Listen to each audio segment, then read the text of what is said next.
Hi everyone, this is episode number 1 of It Starts With Plastic Free. I'm Phil and this is Corey, and we're the hosts of It Starts With Plastic Free, our YouTube channel, which is new off the mark. Corey, how you going? Good, mate. Yourself? Very good. So we are now going to talk about things in this program about how much plastic is in our world and what we live in, all the challenges we've got with carbon emissions and the impact on climate change. We're going to get to interview experts and discuss hot topics, and we'll talk about products that impact all of us in our lives. So if you'd like to subscribe to this show, please do so below. Press that button and share it around. And if you've got any topics you'd like to discuss, pass them our way and we'll bring them on to future episodes. But today, we're going to talk about how much plastic there are in wet wipes.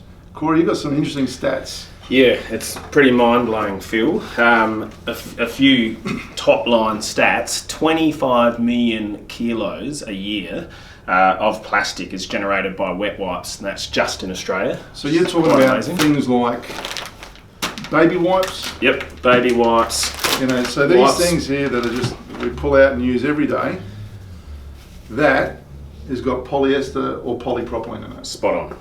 So we've got baby wipes. Yep, wipes when you wipe down your barbecue. Medical wipes that are medical wipes. I mean, these sorts of things. Yeah. I mean, how often are these used every day? Well, we're gonna jump into that because I think you'll fall off the chair. This chair.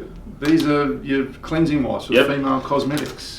Females, taking off makeup with plastic wipes. I don't think many people know. I mean, I just pulled out probably a couple hundred grams of plastic. Yeah, incredible.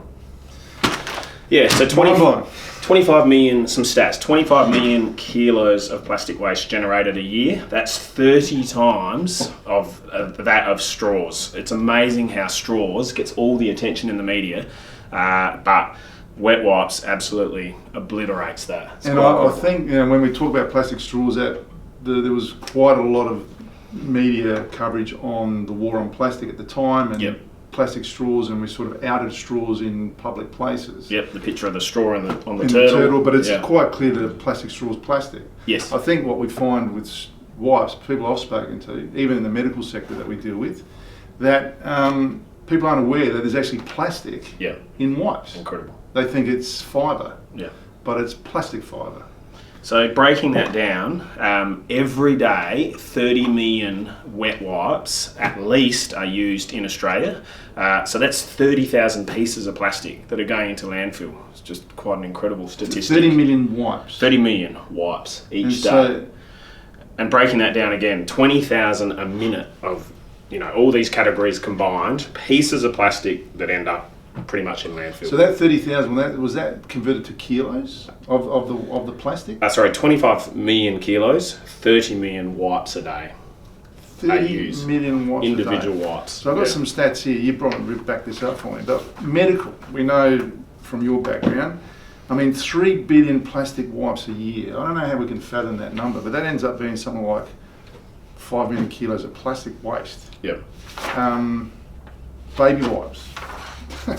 This one, we got told from one of Australia's leading retailers that them alone were selling almost 450 million nappies a year. Yeah. The average person would use how many wipes per day on a wipe change? Me 3, but probably me 4 when I was doing it. And then, so that equates to sort of 7 million kilos of plastic waste. These are numbers that I just don't think people are aware of. And where's the highlight on that? You mentioned plastic wipes, but those stats from the government about where other things rank. Yeah, so that's fascinating. So an independent report conducted by the Australian government in 2019-20 recorded volumes of plastic waste, and looking at something that grabs so much of the attention, like hot cups. That's 22,000 tonnes, 22,500 tonnes, and again going back to our number, 25,000 tonnes of plastic wet wipes. And when just amazing. We, without going into names, we had a meeting at one of the leading retail head offices around the country, and that number, I recall, the category buyer thought we might have underdone that. Yeah, totally. I think just what they were using with cleaning wipes. A pretty conservative number, I think. Looking at something like Plastic plates, which is another thing that's on many states in Australia's banned list. That's 900 tonnes a year, again, compared to 25,000 tonnes of plastic wet wipes. Yeah, and they talk about, this is another stat here, things like shopping trolleys. I think we calculate as 150 tonne, just that. They're the quick, easy ones that people are using on trolleys every day. But the fitness industry, like 1 billion wipes a year, 96% of gym wipes are plastic based. Yeah. So, that ends up being over another 1 million kilos of plastic landfill that we're contributing to. Wow. Yeah. Like how much plastic is used in a gym wipe. That is really mind boggling. And the thing is, what happens when it's in landfill?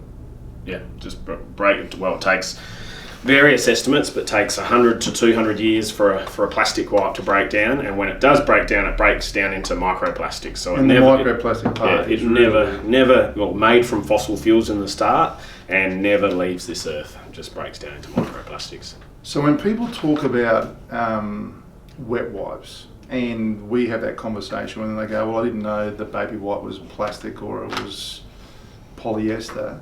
And how's it all made, because it doesn't feel like plastic.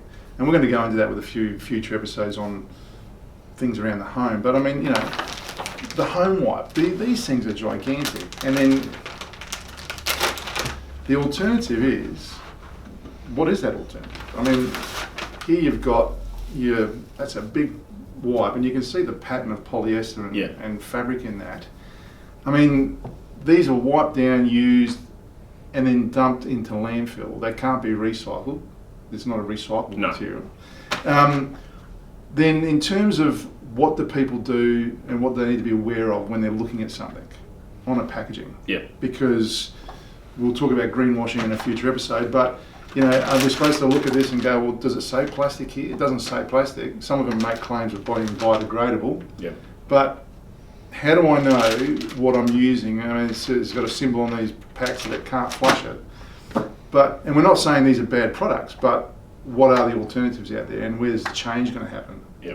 Because now we've got an industry or a community and a culture post-COVID, and the world in general, where wet wipes are used every day of the week. I mean, and the medical industry, you go to a COVID testing site and everything's wiped down, like from room to room and surfaces. So those alternatives out there need to be looked at in terms of what's on the packaging, what are you looking for, and where are the toxins, because these are the easy low-hanging fruit items that we could change, and we're just dumping ourselves in plastic daily. I mean, that plastic straw stat is like a freckle on the backside of an elephant. Yeah, amazing. And I want to cover in a future episode what's happening in the UK, because the UK is far ahead of Australia in this space, and these are avoidable plastics. They don't actually need to be plastic. It's really, I think, just cost of manufacturing, and we've chosen the cheapest cost of manufacturing with a lot of these products, and there are plant-based options out there which are so much better for the environment.